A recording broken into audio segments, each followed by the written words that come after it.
तीन बहनों की लालची भाभी। करिश्मा, रेशमा और मनीषा तीन बहनें हैं। उनका एक भाई भी है, मयंक।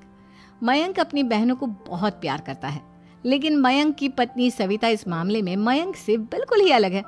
वो अपनी ननदों का जितना बुरा कर सकती है उतना बुरा करती ही रहती है और अपनी ननदों पर हुक्म भी चलाती है। करिश्मा, करिश्मा, तुमने अभी तक नाश्ता नहीं बनाया? तुम्हारे भैया को ऑफिस जाने में देर हो रही है। हाँ भाभी, बस अभी बनाती हूँ। करिश्मा, तुम ये ढीलापन छोड़ दो। कल को पराए घर जाना है। वहाँ अगर तुम इस तरह से काम करोगी तो लोग क्या कहेंगे कि माँ ने और भाभी ने कुछ सिखाया नहीं। और तुम्हारी दोनों बहनें कहाँ हैं? रेशमा मार्केट गई है और मनीषा सो रही है। क्या? सुबह के 8 बज रहे हैं और ये महारानी अभी भी सो रही है? ये कहते हुए सविता अपनी सास दुर्गा देवी के पास जाती है। माँ जी, देख रही हो अपनी बेटियों के तौर तरीके? क्या हुआ बहू, सुबह सुबह क्या कर दिया मेरी बेटियों ने? अरे एक तो अभी अभी उठकर किचन में गई है, दूसरी सुबह सुबह बाहर चली गई और तीसरी अभी तक सो रही है। क्या करूं मैं इन तीनों का, मैं तो परेशान हो गई हूँ। जा जाकर उठा उसे और रेशमा से मैं बात करती हूँ। सविता सीधा मनीषा के कमरे में जाती है और उससे कहती है, महारानी जल्दी उठो, सूरज सर पर आ गया है। भाभी थोड़ी देर और सोने दो ना, मैं रात को लेट सोई थी। वो क्या ना, यूनिट टेस्ट चल रहे हैं। शराफत से उठती है या नहीं, या फिर पानी की भरी बाल्टी डालूं तेरे ऊपर? नहीं भाभी, मुझे बिस्तर में नहीं नहाना, उठती हूँ मैं। मनीषा जल्दी से उठकर बाथरूम में चली जाती है। सभी आराम से बैठकर नाश्ता कर रहे होते कि तभी रेशमा बाजार से हाथ में सामान लिए आ जाती है। रेशमा को देखते ही सविता उस पर बरस पड़ती है। लो, आ गई महारानी। ऐसा भी क्या सामान लाना था जो सुबह आंख मलते ही बाजार की तरफ रवाना हो गई? भाभी, कल आप ही तो चीख रही थी कि घर का सारा सामान मुझे ही लाना पड़ता है, घर में किसी को भी किसी काम से कोई लेना देना नहीं है। अब मैं बाजार जाकर सामान ले आई तो आपको इस बात से भी तकलीफ हो रही है? देख रही हो माँ जी, अपनी बेटी की जुबान कैंची से भी तेज चलती है। और मयंक, आप तो कुछ कहेंगे नहीं अपनी लाडली बहन को। रेशमा, अपनी भाभी से ऐसे बात नहीं करते।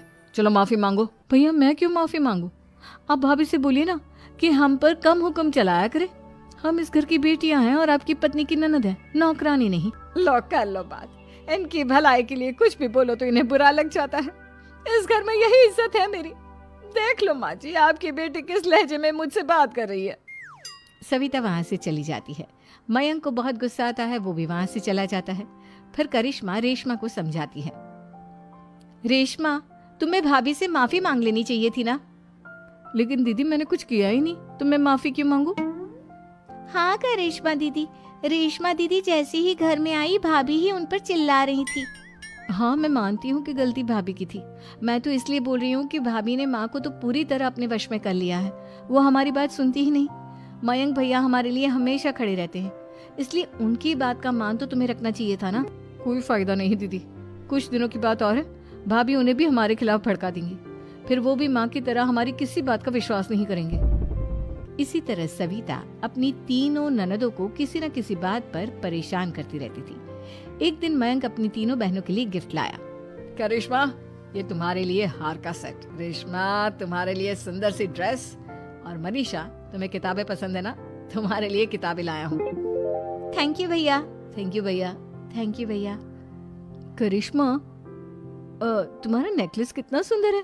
ये भैया कहाँ से ले आए होंगे? मैंने भैया को 3 दिन पहले फोन पर ये डिजाइन दिखाया था और आज भैया ये ले आए। सविता तो अपनी ननदों के गिफ्ट्स देखकर जल गई और करिश्मा का नेकलेस तो उसे भी बहुत पसंद आया था। अपनी बहनों के लिए कितना अच्छा नेकलेस लेकर आए हैं, मुझे कभी कोई गिफ्ट नहीं दिया। मैं आज ही ये हार चुरा लूंगी। रात में सविता करिश्मा का हार चुरा लेती है और इसी तरह उसे अपनी ननदों की जो भी चीज अच्छी लगती वो उसे मांगती नहीं, बल्कि रात के अंधेरे में चुरा लेती। इसी तरह दिन बीतते गए और सविता ने मयंक के दिल में भी उसकी बहनों के लिए नफरत पैदा कर दी।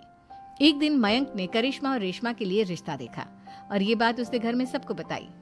माँ, करिश्मा और रेशमा के लिए बहुत अच्छा रिश्ता आया है। वो लोग कल इन्हें देखने आ रहे हैं।